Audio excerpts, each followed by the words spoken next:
Also to mention that the school had a policy that says that cameras and recording in classrooms are not allowed. But the issue is if we are unable as parents to trust the schools to do the right thing, then how else are parents supposed to be in the know and be fully informed of what's going on with their student? So one of the things that I've always, and I kept throwing it around, but now I'm seeing like, okay, this is really something that's connected, is I kept throwing it around like this whole thing of like, why after everything that took place in 2020 are parents really just supposed to drop their kids off at the door? They're not allowed in the schools anymore. Once upon a time we used to be allowed to walk our children to class, like even kind of just like not really hang out, but just that transition from them leaving your arms and going into the classroom used to be one that involved warmth.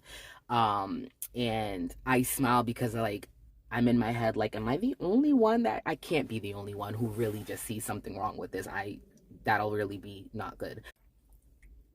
Dropping your child at the door and taking off for work, being in that much of a rush where you just like, bye, have a good day, and then have to hit the road and there's no time to actually like, speak with the teachers, greet the other students, and kind of just like have that, you know what I mean? Walk your child to class. Some parents even may pray with their children, which is something, if you ain't praying over your children when you send them off to school, my good sis, my good brother, please do.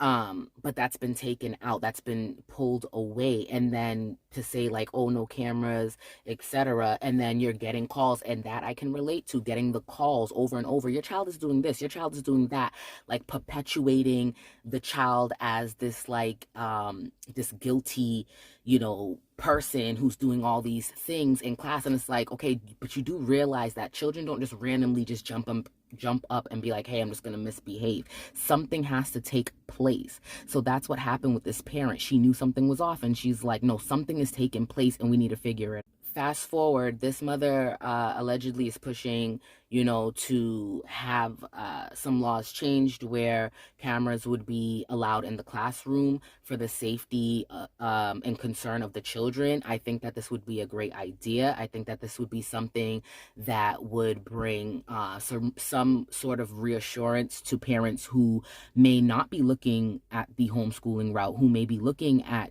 still wanting to send their children to school. There needs to be some sort of accountability for families to feel safe, who do have their